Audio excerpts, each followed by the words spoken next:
Reka dusome ubutumwa bwiza bwa Yesu uko bwanditswe na Luka.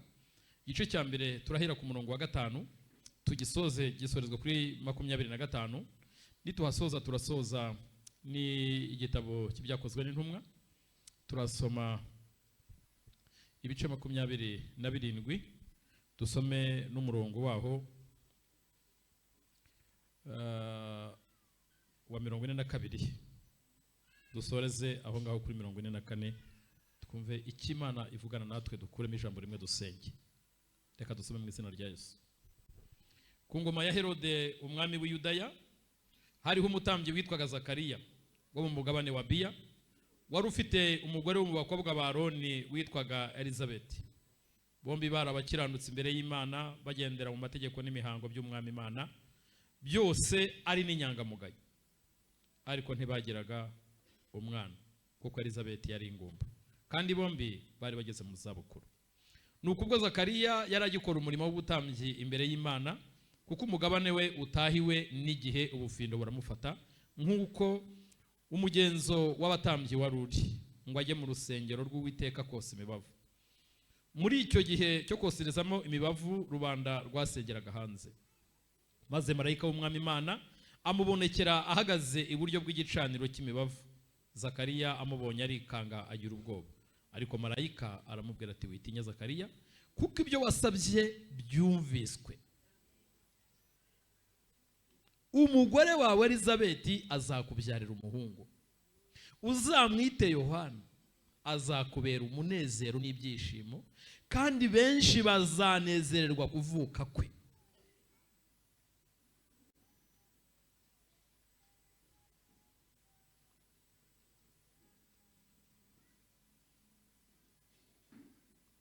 Azakubera umunezero n'ibyishimo, kandi benshi bazanezerwa kuvuka we, kuko azaba mukuru imbere y'umwami Imana.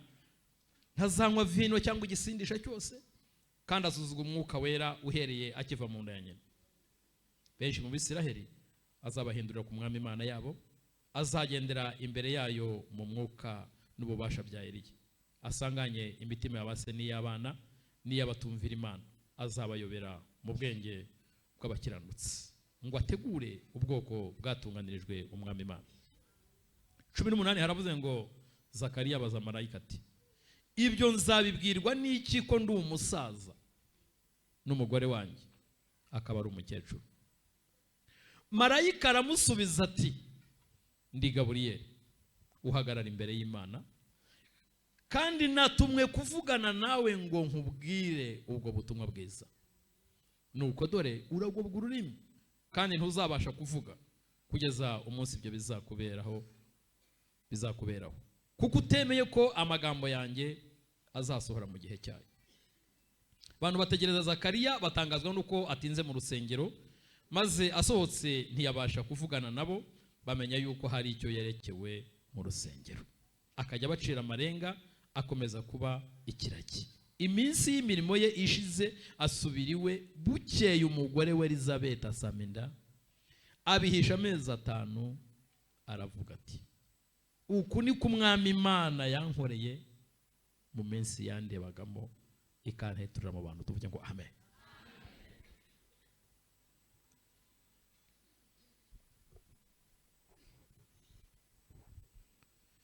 Abasirikare bashaka kwica imbohe kugira ngo hatagira uwo muri zo woga agacika, ariko umutware utwara umutwe ashatse gukiza Pawulo agwabiza imigambi yabo. Ategeka yuko abazi koga biroha mu mazi kugira ngo abari bo biroha mu mazi kugira ngo abari bo babanza kugera ku nkombe, n'abandi nabo bamwe bagenda ku mbaho, abandi ku bindi bivuye mu nkuge. Nuko muri ubwo buryo bagera ku nkombe bose barakira. 28 ku murongo wa mbere. Tumaze gukira tumenya yuko icyo kirwa cyitwa Merita. Bene igihugu batugirira neza cyane, baducanira umuriro, batwakira twese kuko hari imvura n'imbeho. Ariko Pawulo amaze guteranya umuganda w'inkwi, arazicana, inshira iva mu muriro imuruma ku kiganza. Bene igihugu babonye icyo gikururuka kirereta ku gikonjo cye, baravugana bati ni ukuri uyu muntu n'umwicaye nturora nubwo yakize mu nyanja idaca urwa kibera ntimukundira kubaho ariko akunkumurira icyo gikururuka mu muriro ntiyagira icyaha. Babandi bategereza yuko ari bubyimbe cyangwa ari bupfe akindutse, ariko bamaze umwanya munini bakibitegereje babona ntacyo abaye, barahindura bati ni Imana. Mwakira ijambo ry'Imana. Nzanye ijambo rigufi rifite umutwe w'amagambo uvuga ngo Imana dukorera irazirikana. Mbere ikiganza umuntu mumbwirire ngo nubwo ibyo wakoreye abantu batabiha agaciro, ibyo wakoreye muri umurimo Imana ntabwo izabyirengagiza. Numvise naririmba akaririmba mu mwanya nabonye ari gahunda yo kuririmba. Njye ntabwo nzi kuririmba ariko ndagerageza. Hari korali ari indirimbo ya korali Impanda. Iyi korali nyine narayikunze kera, yagize amavuta menshi cyane abantu barayizi. Ndayikunda mu minsi yashize mu duko yaje kuririmba hanga nkayihinka. Hari akaririmbo rero yaririmbye kera kavuga ngo Imana yacu. Haleluya. Ntireba nk'abantu, Imana yacu ntitekereza nk'abantu. Reka tukaririmbe. Uwiringira umwana w'umuntu wese uwo aravumwa, uwiringira umwami Yesu Kristo abo n'umugisha, kuko Imana ariyo yabivuze. Imana yacu ntabwo ireba nk'abantu, Imana ntitekereza nk'abantu, iza kureba nk'abana b'abantu. Umwanzi Satani yari kutwishima hejuru, abantu barora ibijyanye n'igihe bagezemo, ariko Imana yacu ifite umugambi. Yesu yateranya abahungu be bose agira ngo atoranyuza ab'umwami. Imana irabareba bose irabagaya, kuko Imana idatoranya nk'abantu. Bamwe bagiraga ngo Imana irareba igihagararo, abandi bakagira ngo irareba ubuhanga, ariko Dawidi wiberaga iyo iramutoranya yimikishwa amavuta. Bamwe bagiraga ngo Imana irareba igihagararo, abandi bakagira ngo irareba ubuhanga, ariko Dawidi wiberaga iyo iramutoranya yimikishwa amavuta. Mu birori by'umwami Ahasuwerusi, Imana yari bifite mu mugambi. Agasuzuguro k'umwamikazi Vashiti kabaye inzira y'igisubizo. Ibyo nibyo byatumye Morodekayi wari insuzugurwa ashyirwa hejuru ahinduka umutware. Imana yacu yicisha bugufi, Imana yacu igashyira hejuru. Bamwe bagiraga ngo Imana irareba igihagararo, abandi bakagira ngo irareba ubuhanga, ariko Dawidi wiberaga iyo iramutoranya yimikishwa amavuta.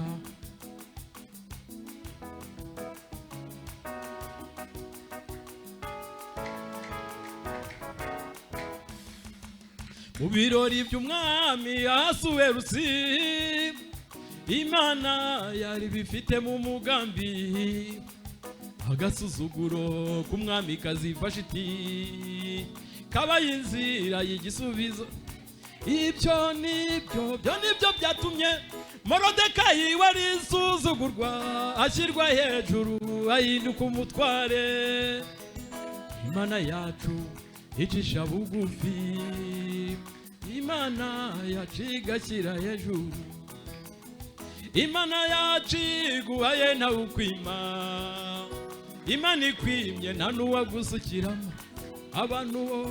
Abantu baraguha bakakurambirwa, ariko Imana si umuntu. Imana nziza, Imana si umuntu ngo yibagirwe imirimo wakoze. Nukuri Imana ntabwo ikiranirwa, umunsi zibuka imirimo wakoze. Abakwishimaga hejuru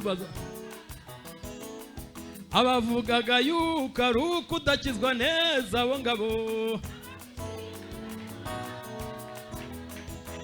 abandi bavuga ngo ni ingaruka z'ibyaha bose,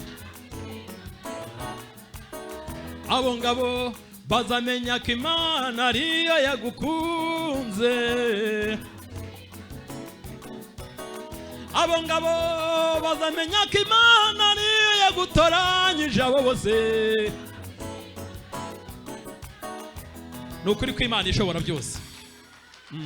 Ndashaka kubabwira ngo haleluya. Abantu bajya bavuga amagambo, ariko hejuru y'amagambo y'abantu hari ijambo Imana yavuganye n'abantu bayo. Imana yacu ntabwo ireba nk'abantu. Icya kabiri, ntabwo itekereza nk'abantu. Aho wicaye aho ngaho uzi Imana irimo kugutekerezaho cyangwa irimo gutekereza kuri mugenzi wawe. Rero nkunda kubwira abantu bagafata umwanya wo gutekereza ku bantu. Imana yabatekerejeho abantu batari babatekerezaho. Urumva ngo habaye ibirori, kwa Hasuwerusi haba ibirori, abantu bakagira ngo ni ibisanzwe. Kumbe Imana yari ifite umugambi mwiza ku muntu witwa Esteri. Izi uko izamuhindurira izina, nubwo ari umunyagano, nubwo ari umuntu utazwi muri icyo gihugu. Imana ndayishima, igira gahunda zitandukanye n'iz'abantu. None ngo umwami Hasuwerusi ibihugu byose yayoboraga 126, atumira abantu bose baraza bararya baranywa. Ariko ngo umwami ageze hagati arafashwa, atumiza umugore kugira ngo Imana isohoze icyo yagambiriye kuri Esteri. Umugore aho yarari asuzugura umugabo, aravuga ati ntabwo nzi. Umwami arongera aramutumiza, umugore aravuga ati barakubeshye. Umwami aravuga ati n'agaciro Imana yampaye muri iki gihugu ukansuzugura. Atanga itangazo tuhereye umunsi, ndagusenze ngiye gushaka undi mugore uzajya unyubaha.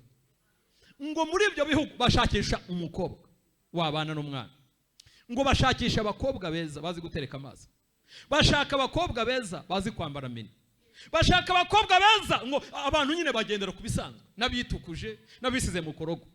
Barahamagara ibihugu byose, uko babanyuzaga imbere y'umwami, umwami akagira iseseme. Ariko ngo hari umuntu ngo wabaga iyo ngiyo, ngo witwaga Esteri w'umunyagano, utari ufite na adresse muri icyo gihugu, ariko wari ufite adresse hejuru hariya. Imana yaramuvuzeho zamani. Ndashimira Imana ko yatuvuzeho isi itabishaka, ariko mu Mana bwayo ikatuvugaho. Abantu bose banyuze imbere y'umwami, umwami yarabagaye, ariko ndashimira Imana itarakugaye. Pawulo ukuntu yandikiye Timoteyo ngo mfite ibintu nashima, ariko ngo ndashimira Kristo Yesu kuko yambashishije akabona ndi uwo kwizerwa, yarangiza akangabira umurimo we. Nubwo nabanje, hari ukuntu Pawulo yari yarabanje kuba utukana n'urenganya, aravuga ngo ariko Kristo je ntabwo yabirebye, yarambabariye. Uzi uko muri ubuzima icyo nashatse kuvuga, tubana n'abantu batatwemera, niyo twakora imeze gute ntibatwemere, ariko uva akantu kanejeje. Naho abantu batakwemera, Imana irakwemera. Ujye unezezwa nuko Imana ikwemera. Ngo baravuga ati uyu mukobwa nubwo atimakiye, akaba nta byaha atari n'imyenda ye bigaragara nkaho idasobanutse, ariko abantu bareka tupfe kubanyuza imbere y'umwami turebe. Esteri ngo mu cyiciro cye ngo hanyuze, umwami aravuga ati umwami arakebuka. Ndavuga ngo abantu Imana yagambiriyeho kera abo yamenye kera yarabatoranyije, kandi abo yatoranyije yarabatsindishirije, kandi abo yatsindishirije yabambitse ubwiza. Ubwiza bwacu ntabwo buva mu mavuta, ubwiza bwacu ntabwo buturuka mu myambaro, ahubwo buva ku Uwiteka. Esteri nuko nguko yabaye umwamikazi. Umwami aravuga ati n'uyu, ahinduka umwamikazi. Imana yacu inzira zayo nta wazimenya. Reka tugaruke, tuvuze kuri uyu muntu witwa Zakariya. Zakariya ngo yakoreye Imana, ayikorera n'imbaraga zose, afite imbaraga,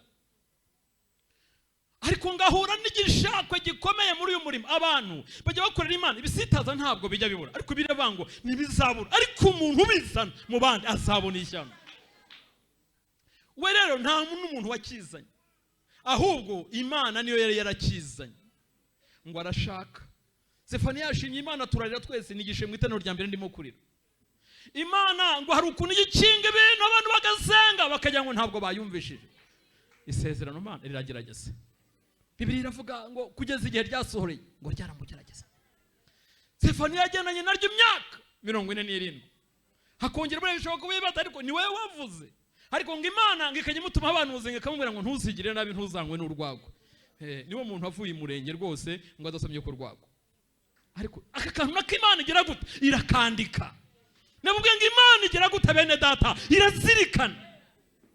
Iramureba isanga Zefaniya ntabwo yigeze ajya mu bandi bagore nk'umuhanuzi ngo yaramubwiye ati nkushyize inzira ebishyira imbere uyu mugore mu banyi nta rubyaro mubonamo ariko ufite amahirwe kuko uri umuntu wo kuba wakicira inyuma niko yatubwiye ukigendera ufite ayo mahirwe yo mu isi yo kugenda ukishimisha ugashaka umwana kuko hahanze barandagaye ariko hari n'amahirwe yo mu ijuru yandi Imana yakubikiye kubera iki umwanditsi w'igitabo cy'imigani 10:29 yaravuze ngo uburyo bwo Uwiteka bubera abantu batunganye igihome ariko ku nkozi z'ibibi Imana iravuga ngo nukurimbuka bifuza yuko mu buryo bw'abantu hari ibyo tubura kandi abandi babifite ariko mva ku bantu Imana yagambiriyeho uburyo burakwegereye nubwo utabubona uburyo bw'Imana burahari nukuri kwishobora byose abantu babubura barize ariko Imana ifite uburyo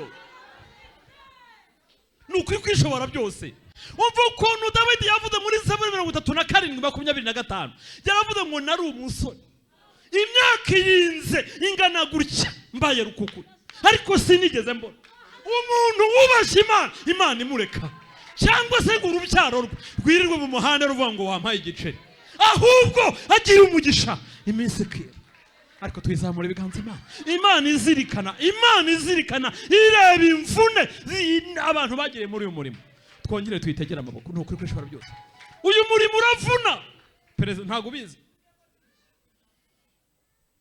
Uwiteka we umuhanuzi ngabwira Zefaniya ariko ndagira ngo mbwire abantu b'Imana no kuri kwishobora byose Imana ifite ubundi buryo mundebere mu maso pe nukuri uburyo bw'abantu bwarangiye Imana ifite abantu bayo ubundi buryo ibimenyetso byararangiye Imana ifite uburyo bwayo ku bantu bayo ariko uva nkubwiza ukuri wandebe uyu mudamu wawe ukamunyirukira nubwo mutegeranye ukamwumwirira ngo uburyo bw'Uwiteka ku bantu b'Imana buracyahari igihugu cyagira crise inama zikomeye zakicara zigafata imyanzuro ariko nta muntu ugeze ufatira umwanzuro abantu b'Imana ngo bikunde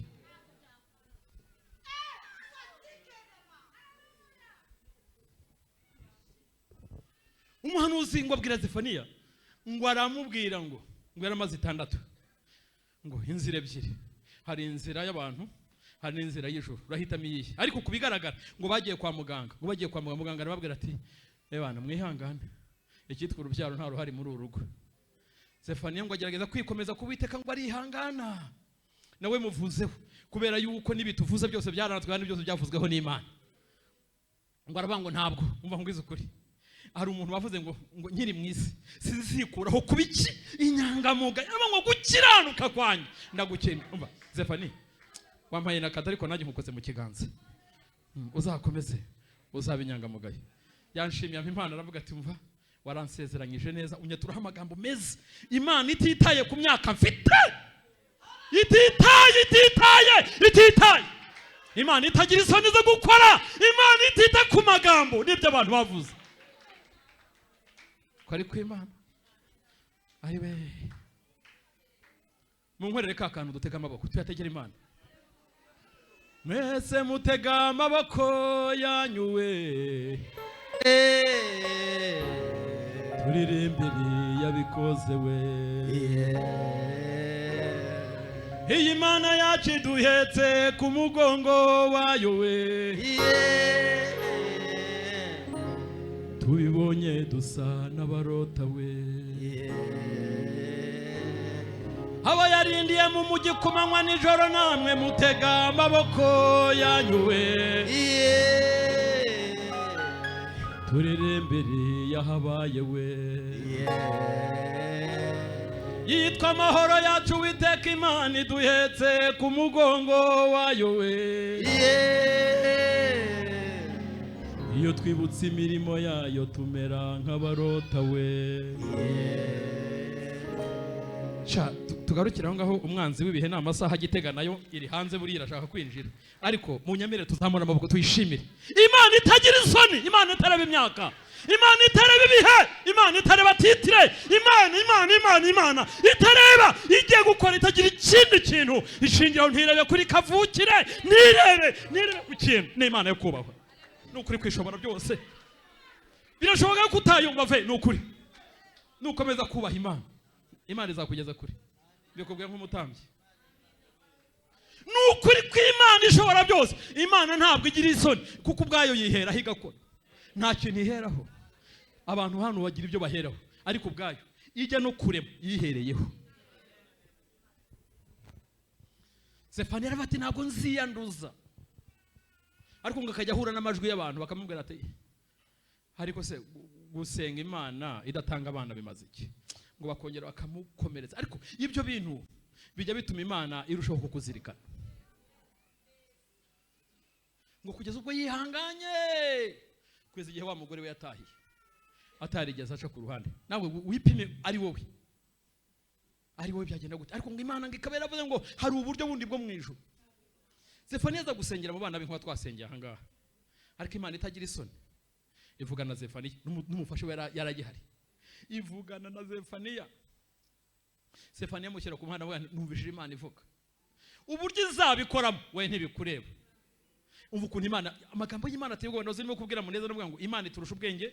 Imana nubwo tuba mu rusengero nta nagace k'Imana twari twabasha kumenya. Imana iravuga ngo urumva yarasanzwe afite igikomere, iramubwira ngo azahura n'ikintu gikomeye, imwomaze ikintu kizamumara igikomere cy'iteka ryose. Urumva ntabwo ari we wabimenya ko uzapfusha umugore, wabigenzura ukabimenya. Imuteza icyo gikomere kugira ngo izasoze isezerano ry'imyaka 47 yavuze.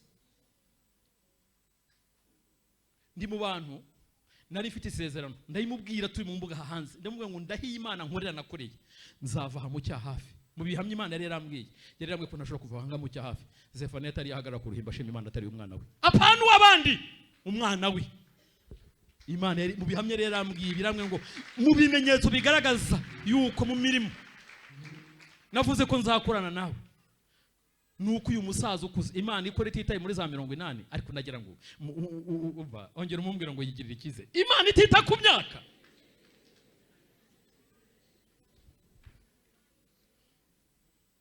Stefani reka niyimukire nta mpamvu.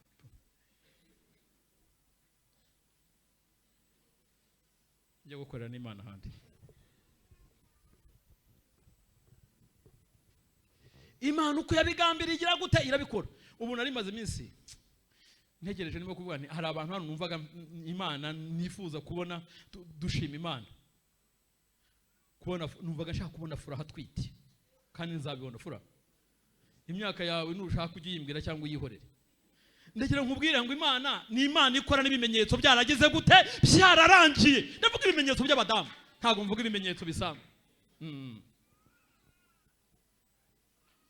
Vezi ukurikije ukuntu wewe icyumba neza, ukigije amateraniro, ukayobora amateraniro, ubundi nawe utekereze mu bihembe Imana ikwiye kuguhemba. Mbona Imana abana bakwiye kuza imbere.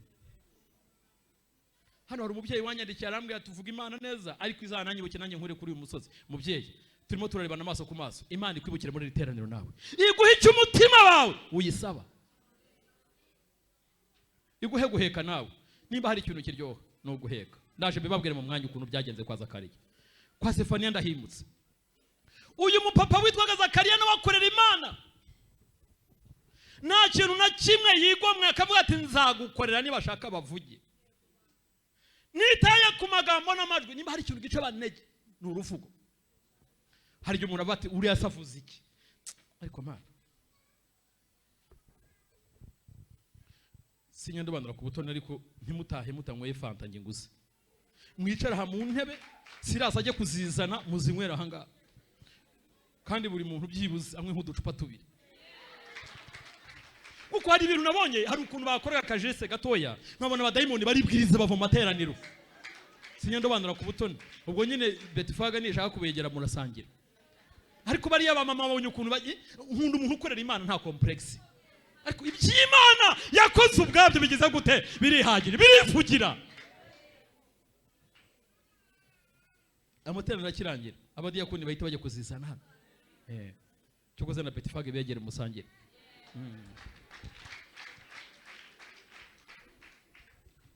Zakariya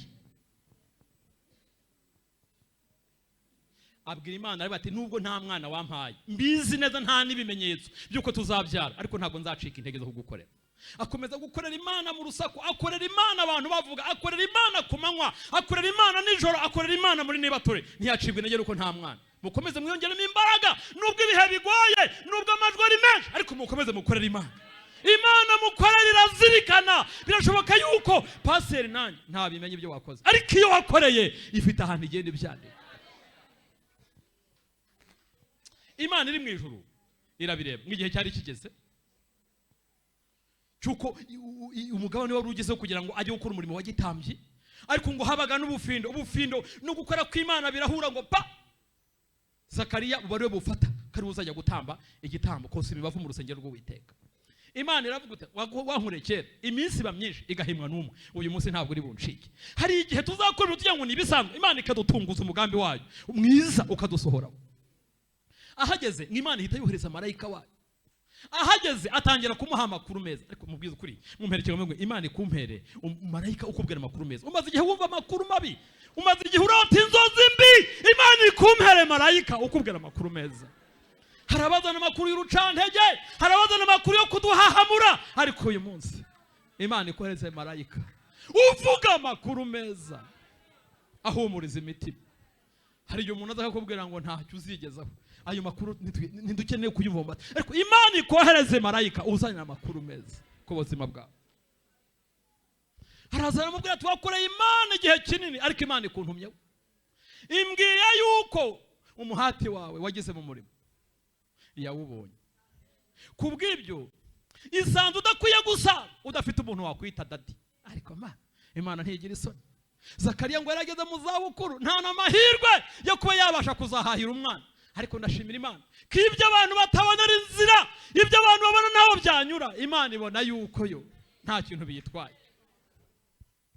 Biramucanga ngo abwira marayika, aramubwira ati ushobora kuba wanyibeshyeho, njye nitwa Zakariya, ndashaje, ubu ngeze muri pansiyo, birashoboka ari cyo gihe cyane cyane cyo gukora umurimo wa gitambyi. Rero n'umudamu wanjye mukecuru we ageze mu zabukuru, ntaho Imana yanyuze iri sezerano, ariko munyumvire pe, kuko ntaho Imana yanyura ngo igutabare. Hari igihe umuntu avuga ati ze n'ubundi amateka y'iwacu nta muntu washyingiwe, n'uwagerageje kurugeramo ntiyarumazemo kabiri, ariko nta hantu Imana yakora koko. Nukuri dushingiye ku mateka y'Imana yacu, ntaho Imana yanyura, yahanyura. Iri jambo yavuze ngo ryatumye Imana iri mu ijuru ihita ibabara, iravuga ngo sinisubiraho kuko wankoreye, umwana mvuze nzamuguha, ariko uzamubona utavuga. Byari ukugira ngo adakomeza kugira urusaku avugana na marayika ibintu byinshi, kubera kumara igihe kinini mu kigeragezo. Hari n'igihe Imana ivuga ntitwumve ibyifuza. Hari umunyarwanda wavuze ngo nuvuga batarabona. Hari igihe ubura ikintu uvuga byararangiye, marayika ngamukora ku munwa ngaramubwira ngo uzongera kuvuga, ari uko Imana yasohoje icyo yavuze. Uyu mupapa akivuga ngaramubwira ati ariko se ubundi wowe urimo kumbwira ayo makuru urinde? Marayika aramubwira ati reka nkwibwire, nge ntandukanye n'abandi ba marayika, nge nitwa marayika Gabi cyangwa se Gabriel. Ubundi misiyo yanjye nge mba ndi iburyo bw'Imana, ntegereje yuko impa message y'amakuru meza. Ubundi uyu mu marayika ashinzwe gutanga amakuru meza. Buri mu marayika afite imirimo ye, ariko Gabriel ashinzwe kuzana inkuru nziza ku bantu b'Imana, ahubwo ngo Imana iragutabaye, Imana irakubakiye, Imana iguhaye urubyaro, Imana iguhaye kashi, Imana iguhaye amahirwe izitaguhaye. Izi nizo misiyo za Gabriel. Ongera umubwire ngo Imana imukohereze muri aya materaniro, aze mu buzima bwawe. Aramubwira ati nge nitwa Gabriel, imirimo yanjye jewe nshinzwe gutanga amakuru meza ku bantu b'Imana. Rero niba utemeye kwakira ubutumwa bwiza Imana impaye, uragobwa kwiza igihe uzabyara. Ahita ngo nigendera musiga aho ngaho. Uyu musaza ngakomeza gukora, ariko ari ikiragi. Ariko twe kwirwa turwana n'umwuka w'Imana. Imana nivuga yakubwira ngo ititaye kugira ngo igutuje muri ni vision inzigeretse. Ujye uvuga uti byensire. Uvuga uti n'abandi barahaba batakubaha. Uhita ugira gutubyakira. Ahubwo ikibazo hari igihe uhita ureba ukavuga uti se nava mu cyaha hafi n'izi karitsiye nkajya hanga nacuza muri Mateus, ariko nukuri Imana ikugirire neza. Ikuvane ku musozi umazeho igihe kirekire mu izina rya Yesu Kristo. Wakoreye Imana neza. Ntago nkuza ariko nkubonye mbona uri umuntu muzima. Uri muzima. Mu bantu b'abatagatifu bariho. Nawe uriho uri umutagatifu rwose. Haleluya. Akomeza gukora umurimo w'Imana. Abantu hanze bakavuga ati ariko se muzehe byagenze gute? Ngo bagakurura ikinyururu ikiziriko cyangwa se umunyururu. Ngo bagira ngo umve ko yapfuye. Kuko iyo wagiyemo ukajyamo ufite ibyaha Imana yakwiciragamo. Bakurura bakumva kandagiye haza bati muzehe haracyarimo. Ariko ngo batangira gukeka yuko yaba yatindanye n'Imana. Aho kugira ngo uzatinde mu bintu bidafite umumaro, aho kugira ngo uzatinde mu matiku n'abantu, uzatinde mu rusengero cyangwa utinde mu murimo w'Imana, kuko ntabwo uzavira mwaho. Umve ikintu cyabaye. Muzehe yasohotse asohoka atavuga. Rubanda hanze rumupepeye rujya ngo mubaza amakuru yuko Imana ibyo Rwanda rwaga ruri hanze bagira ngo bumve ko hari amakuru Imana ibatumyeho. Muzehe agaca amarenga. Bakomeza kubacira amarenga ngo kugeza ubwo atashye akagera iwe mu rugo. Ageze mu rugo mwahita ahura na mukecuru. Ibyari byaranze bakiri inkumi. Ibyari byaranze bakiri mu myaka yo kubasha kurya urukarango n'umureti. Imana nta soni igira. Ngo bita bikunda. Aha harimo ubutumwa buvuga ngo Imana ikora ititaye ku myaka y'igihe isezerano rimaze. Imana ikora ititaye igihe igeragezo cyawe imyaka kimaze. Imana ikora ititaye ku byo abantu bategereje bamaze iminsi bakurebaho. Imana igihe cyose n'isaha yose igira gute irakora. Wageze mu rugo ngahura na mukecuru, mukecuru amuhutuza arakaraba arangije bahuye. Imana yuzuza isezerano ryayo. Umukecuru rega baratwise mu bitangaza ibyo abantu batibwiraga Imana birabikoze. Imana igukorera ikintu utatekereza gutanibwiraga. Iba ariyo mpano iguhaye kuri iki cyumweru. Hari ibyo wibazaga ukabona byararangiye warana wibohora Imana, wowe uzibohore. Kuko ari umuntu avuga ngo Imana ngibi ngo honda kubohoye. Uzabohore papa wawe na mama wawe, ariko ntuzabohora Imana. None se kutaza ahani tuye iba mu gihugu kigenga. Ikora igishaka mu ngabo zo mwese no mwijuru. Kandi igiye gukora ikintu ntabayibaza ngo urakora ibiki. Ibyo ishatse irabikora. Mukecuru Elizabeth baratwise. Abanza kugira ngo n'uburwayi. Nawe utekereze. Ukwezi kwa mbere mukecuru abona ibimenyetso nk'iby'abandi bamama. Ngo bakitangwa agaciro ugatangira kugenda acira. Bugata ariko se sinzoka da. Mukecuru ngo yagira gutya kumva ntima arashaka ikijumba cyokeje. Bugata ibintu n'ubwoko kida. Tangira kuzana ibimenyetso by'abantu Imana yibutse. Ariko Mana bagira ngo bene iyo ndwara siyo kukwica. Haleluya.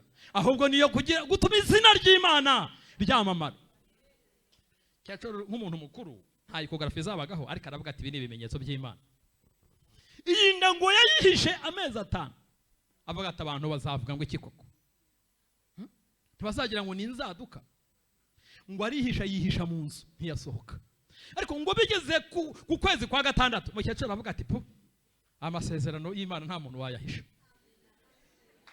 Mukecuru ngajya ku kazuba indango yari itangiye kuzimbira umva yaramaze no gukura. Nibimenyetso ari ibintu Imana ikora abantu bakaba ati ibi ni Imana yabikoze.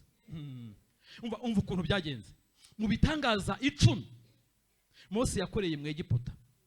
Ari kumwe na Aroni hari igitangaza cya 3 bakoze. Ngo bafashe inkuni bayikubita mu mukungugu, umukungugu umvamo inda. Noneho ngo Farawo nawe ngabwira abakonikoni ngabwira n'abarozi ngarabwa ati ariko namwe ibi ni ibintu bisanzwe namwe ni mukubitemo. Inda zireta ziza mu mukungugu. Ngo warabigerageza rimwe rakata. Bakubitamo bikanga. Umwe mu bapfumu ngo wize wa Farawo.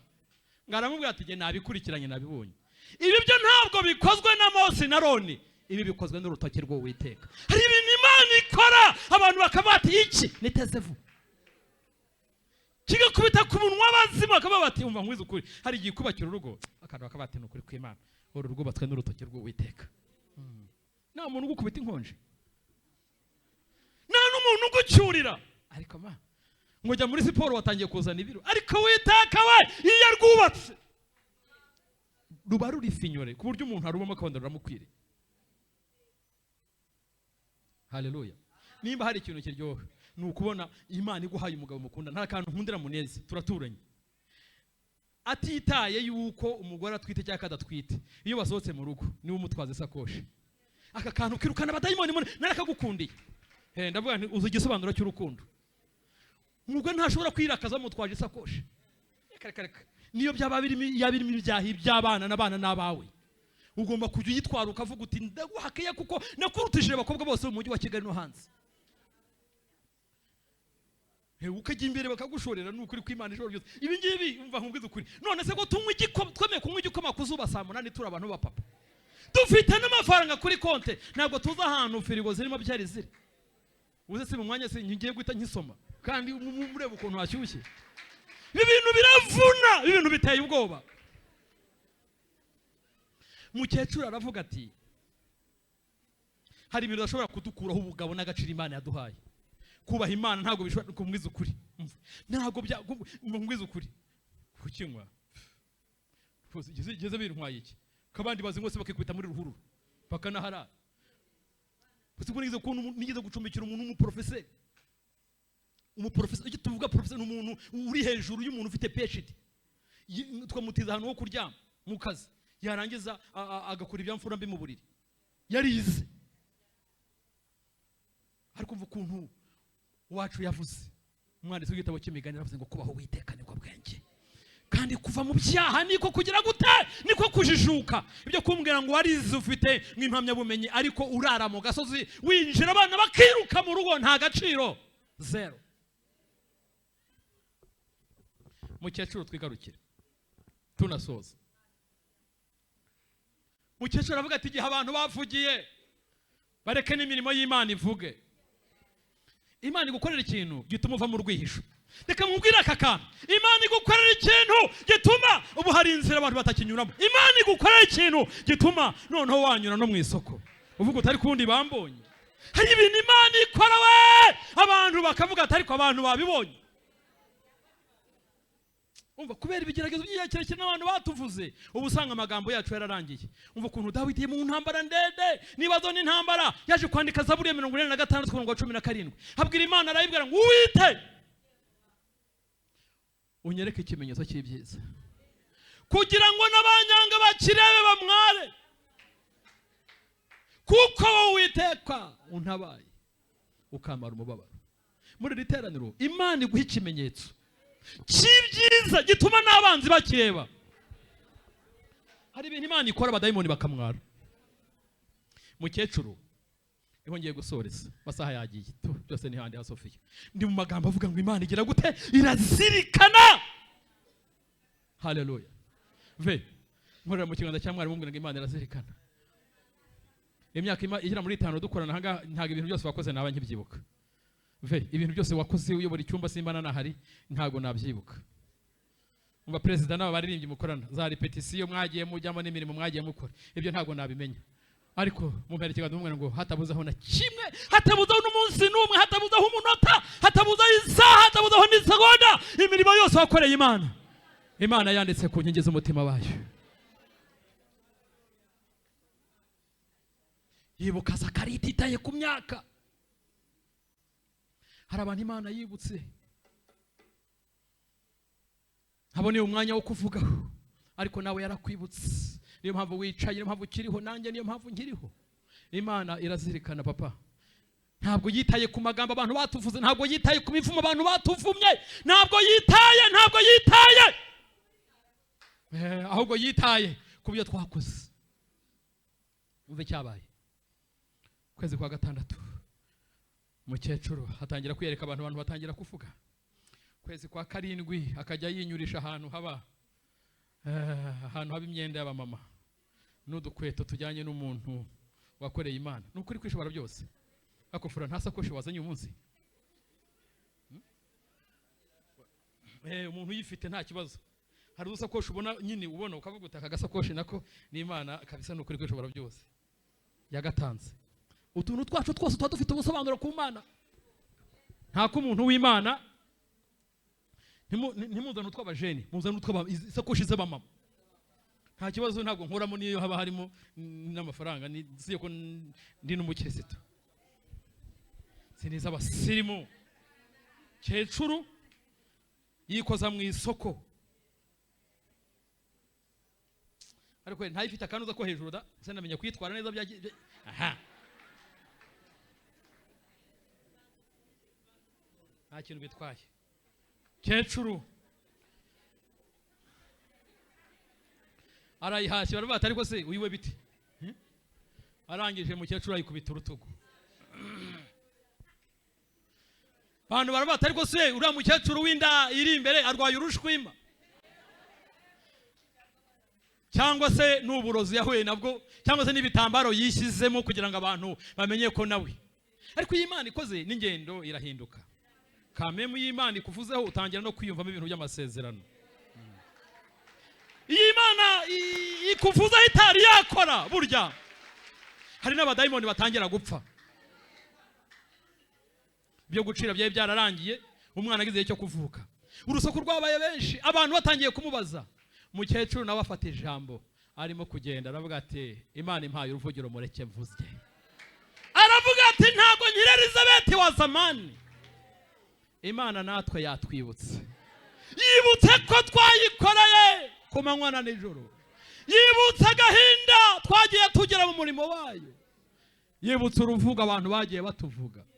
Uko umureba ntabwo ari urushwima, nta nubwo ari n'imyenda, ahubwo uko ni kumwami Imana yangenje. Ubwo yandebaga mu bandi bagore, ikama ijambo, ikankuraho igisuzuguriro nanjye.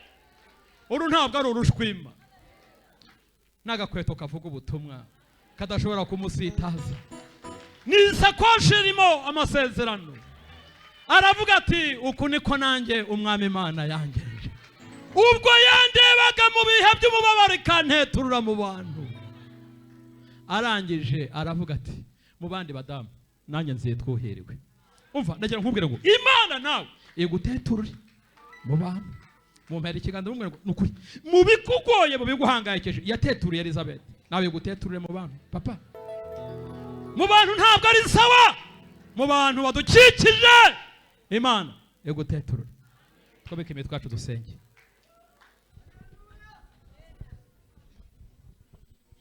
Njye mfite message banga Imana irazirikana.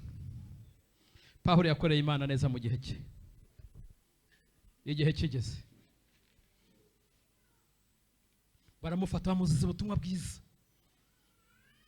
bajya kumufungira i Roma kwa Kaisari. Bageze mu nzira bahura n'umuyaga utaboroheye n'umuraba, ari kumwe n'izindi mbohe 276. Ariko ngagirira umugisha ku muyobozi w'izi mbohe, baramukunda cyane. Waryamye nijoro nubwo umuyaga wari umeze nabi ngo ararota. Garota mu bantu bose bari muri iyo nkuge nta muntu numwe uri bugira icyaba. Ngaravuga ngo ndetse nta nagasatsi, usibye no gupfa nta nagasatsi kazavaho. Haza umuyaga ngo witwa ruhuhu mukubiti, inkuge iragenda ishinga umutwe. Abantu bose mutwara abasirikare kugira ngo arukore Pawulo, ngaravuga ngo umuntu wese uzikoga afata akabaru kubwo bwato yambuke. Ngo nuko abantu bambutse bakigwa umuyaga. Hari imiyaga Imana yagiye dukiza papa, imiyaga y'amagambo, imiyaga y'ubukene, imiyaga iteye ubwoba. Ngo bageze hakurya Imerita, ngo byari mu gihe cy'imvura, nimba iteye ubwoba, ngo bene igihugu babagirira impuhwe ngo bacanira umuriro, niko twasomye. Ariko ngo mu gihe Pawulo yari arimo gukoranya inkwi, ngo habaga inzoka ya kabutindi igiranwa na shitani. Garavuga ngo wavuye mu muyaga nta kintu ubaye, uva mu nyanja ntacyo ubaye. Garamubwira ngo ndakwicira aha ngaha. Ndagira ngo mbwire Satani utaratwiciye mu byaha, ntabwo ari hazadushoborera. Utaratwisha burya ubu ntabwo ari azadushobora. Kwirangije ngiraze mu numa ng'igikonjo, ngo bene igihugu nubwo bari bamugiriye impuhwe niko abantu tumera, ngo bahita bavanga idacu rwa kibera, bwirakweretse ngo uri umunyabyaha. ubu abantu bagiye batwita amazina ma, umuntu ngo inzoka yaryaga ngo yapfaga akindutse kandi ngo abyimbye, abandi ngo bagaturika, ngo baranga idacu rwa kibera irakweretse ngo ugiye gupfa ubyimbye cyangwa se ukindutse. Hari ibintu byagiye bihitana abantu, ariko ku bantu bavuzweho n'Imana ndagiye mubwira ukuri ngo barashinganye. Badayimoni hari ibyo bapanze, ariko ibyo bapanze ndagiye mubwira ukuri ku bantu b'Imana ntabwo bizakunda. Warangira afata igikuruka ngaki agikunkumurira mu muriro, ngo bamara umwanya bategereje, ngo babonye nta kintu abaye, ngo barahindura, ngo baravuga ngo ni Imana. Ndagiye mubwira ngo abantu baguhaye iminsi, baguha igihe, ariko nagira nkubwire ngo Imana iguhagazeho. Iyakurinze kiriya gihe, iyakwimanye, iyakurwaniriye, amaboko yayo aracyari ku buzima bwawe. Nubwo wahura n'ibimeze nk'inzoka zitaraza, nubwo wahura n'ubukene buteye ubwoba, Imana ivugiye muri iri teraniro ibwiye abantu bayo ngo nibahumure, kandi abavuze bazahindura amagambo. Dusenga Imana. Nakubwiraga ngo Imana irazirikana, ariko izirikana abantu bayikoreye neza. Ubundi iyi message yari y'abakozi b'Imana n'abandi bantu bakoreye Imana, kandi gukorera Imana si ukubwiriza. Gukorera Imana biri mu buryo bwinshi, ariko niba uzi ko uri umuntu w'Imana akoreye Imana, ndagira nkubwira ngo Imana igufite ku nkingi z'umutima wawe. Ariko birashobora kuba buri muri iteraniro ukumva aya magambo, nawe ukumva wajya ku rutonde rw'abantu bakwiye kuba ku rutonde rw'abantu Imana ibarura. Ntukomeze kuba mu bintu byo kubura aho ngaho, nta adresse nta gaciro. Nimba uri aho ngaho uzamura ikiganza tugufashe by'umwihariko, tugusengere. Muzamura ibiganza cyane tugusengere, tuguhuze n'Imana. Mwe gutinda, mwe mwazamura ibiganza muze mupfukama aha ngaha dusenga Imana, tubatureho imbabazi z'Imana, tubatureho amaraso ya Yesu. Mwihute mwirwaneho, ubundi dusenga n'Imana twese. Abantu bazamuye ibiganza mwihute, mwe kudukerereza, tubasengera Imana. Imana namwe yanze ko mwagwa mu byaha. Nimba hari ikintu kibi n'ibyaha, ibarindiriza uyu munsi kugira ngo muzihane, kandi amahirwe yo kugerwa neza n'Imana aracyahari kuko muracyahumeka. Iyi Imana ikubabari ntabwo ibyo igira inyuro nk'iz'abantu, iyi ikubabari ibikubabari. Muze mupfukame imbere y'Imana, ntugatahane ibyaha waje mu nzu y'Imana. Babazi z'Imana ziracyariho, kandi Imana yiteguye kubabarira, mugatahana amahoro y'umutima n'ibyishimo. Biragatsindwa kuza mu rusengero ugataha utavuga, abandi batahanye ibyishimo n'umunezero.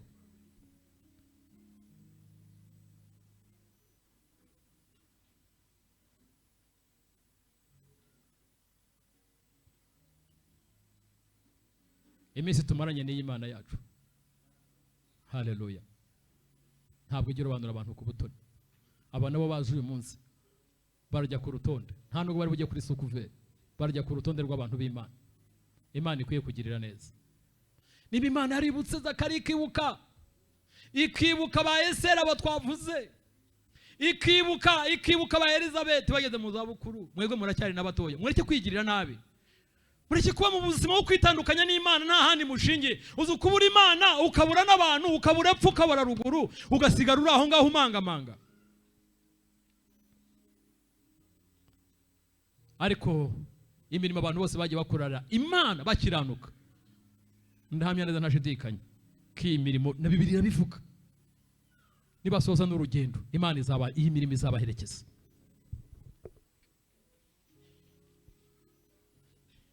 Ndagushimye kuri Imana y'amahoro. Kabiri, ukaba Imana ikiza ibyaha, utanga amahoro ahari ibyaha, kuko nta mahoro y'abanyabyaha. Aba bakobwa, aba bagore, aba basore, buri muntu wese mu cyiciro cye, ntarondoye amazina ye, uko apfukamya musabe imbabazi z'Imana. Amazina yabo hose Satani yayanditse turahasibye, tuyandikije mu gitabo cy'Imana. Imbaraga zabajyanaga mu byaha tuzikubitisha imbaraga z'umusaraba, tubinjije muri gakondo y'Imana, ahaba amahoro atemba nk'uruzi abanyabyaha batagira. Abandi bahita bayakira, kandi buri wese amateka y'ibyaha yabagamo tuyaciriye aha ngaha bapfukamye bihana ibyaha. Tubandikiye amateka mashya bagiye kubaho bakorera Imana kandi bayubaha. Maraso yawe nabeze kandi abatunganye, ubuntu bwawe bukomeze kubaho, kandi igitonyanga cy'amahoro, igitonyanga cy'ibyishimo, igitonyanga cy'umunezero, igitonyanga cyo gutsindishizwa n'Imana kivuye mu ijambo ry'Imana, buri wese nagitahane agende yisetse.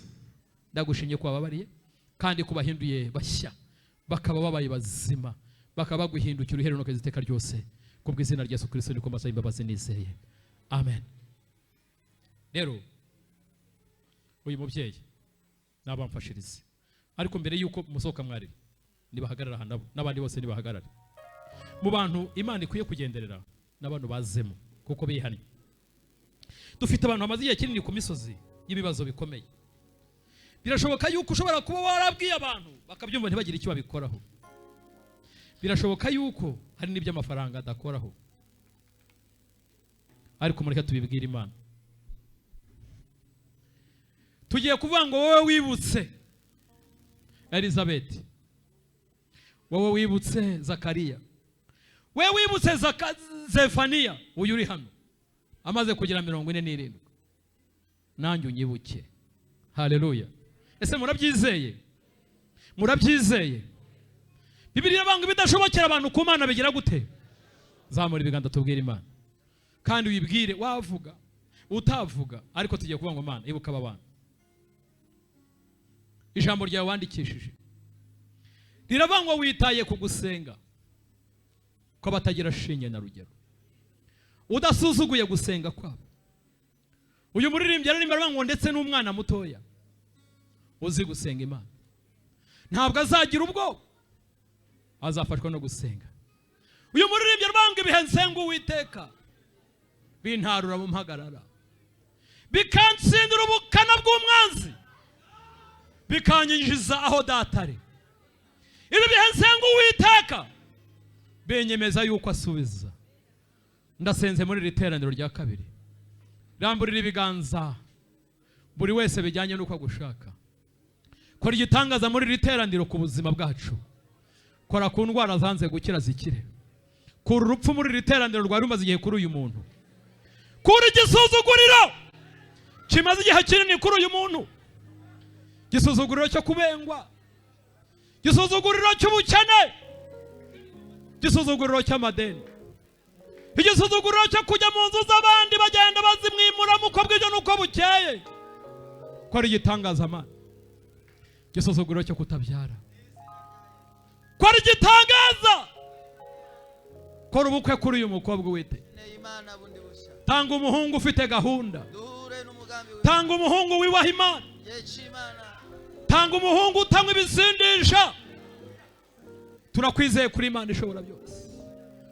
Wewe wibutse Zakariya na Elizabeth, wewe wibutse Abrahamu ageze mu zabukuru n'umukecuru Sara, wewe wibutse Hezekiya yapfuye ubuhanuzi Yesaya yamubwiye ngo narage, ariko ukibuka yuko yamenaguye ibigirwamana, ukamubwira ngo ntabwo Hezekiya akwiye gupfa.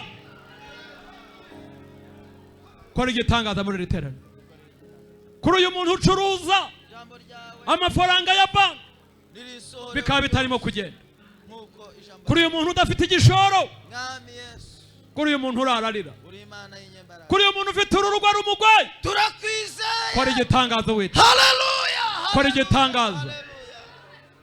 Wakora igitangaza uyu munsi, kuko ijambo ryawe ryaravuze ngo hari kurira kwararira umuntu nijoro, ariko bwacya mu gitondo impundu zikavuga.